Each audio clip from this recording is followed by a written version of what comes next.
మార్వాడి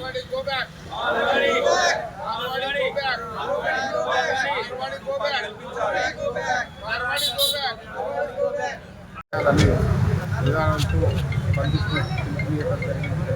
ఆ బంధు పిలుపు సందర్భంగా దేవకొండ వ్యాప్తంగా బంధులో పాల్గొంటున్నారు. ఇతర వ్యాపారస్తులు ప్రతి ఒక్కరు అందరూ పాల్గొంటున్నారు. వ్యాపారస్తులు రావచ్చు కానీ వేరే వాళ్ళను రప్పించుకొని వాళ్ళు బేరం చేయడం, నాసి రకమైన ఐటమ్ అమ్మటం, తర్వాత ధరలకు అమ్మటం తోటి చాలా ఇబ్బంది అవుతుంది లోకల్లో ఉన్న వాళ్ళకు. లోకల్లో లేని ఐటమ్స్ తీసుకొచ్చి అమ్ముకోటి దాని ఇష్టం వచ్చినట్టు వ్యవహారం చేసుకుంటూ తర్వాత ఏంది ఇట్లా అని అడిగితే మా మీదకి దాడులు చేయటం ఇది చాలా అన్యాయమైన విషయము. దాన్ని విషయంలో ఈ బంద్కు పిలిపించాము. అందుకు కాబట్టి అందరూ సంపూర్ణంగా పాల్గొని ఈ బంద్ మద్దతు తెలుపుతున్నారు.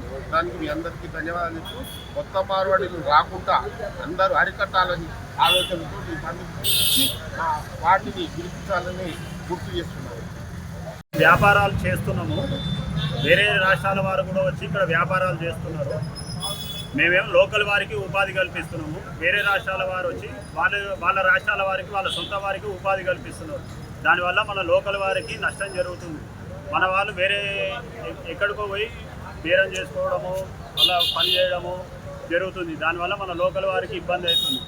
ఏదైనా షాప్ సొంతంగా పెట్టుకొని వ్యాపారం చేయాలన్నా వేరే షాప్ కాడికి పోయి కిరాయి తీసుకోవాలన్నా 10,000 మేము కిరాయికి మాట్లాడుకుంటే అవతలోడు వచ్చి వాళ్ళు వేరే రాష్ట్రాల వాళ్ళు వచ్చి నేను 15,000 ఇస్తా 20,000 ఇస్తా అని వాళ్ళు ముందుకు దూకుతున్నారు.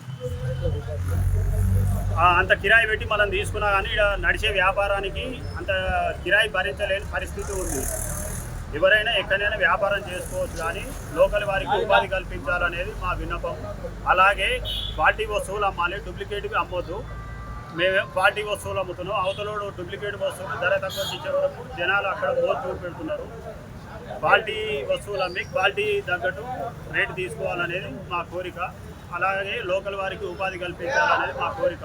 భారత రాజ్యాంగం ప్రకారం ఎవరైనా ఎక్కడైనా పని చేసుకోవచ్చు, అది అందరికీ తెలుసు. వచ్చి ఇక్కడ షాపులు పెట్టుకుంటున్నారు కానీ మన వాళ్ళకు ఉపాధి అనేది కలగట్లేదు. వాళ్ళ షాపులలో వాళ్ళ వర్కర్స్ మాత్రమే ఉంటున్నారు. మన వాళ్ళకు ఉపాధి లేదు, ఏం లేదు. కిరాయిలు పెరగడము, స్థానికంగా నాసిరకమైన వస్తువులు అమ్మి ఇక్కడ వాళ్ళకి చాలా ఇబ్బందులు అవుతున్నాయి. దయచేసి మీరు ఎక్కడోళ్ళైనా సరే మన లోకల్ వాళ్ళని కంపల్సరీ మీరు వాళ్ళకు ఉపాధి కల్పించాలి. నాణ్యమైన వస్తువులు అమ్మాలి. మాకు కిరాయిల కాడ ఇబ్బంది కలగకుండా చూసుకోవాలి.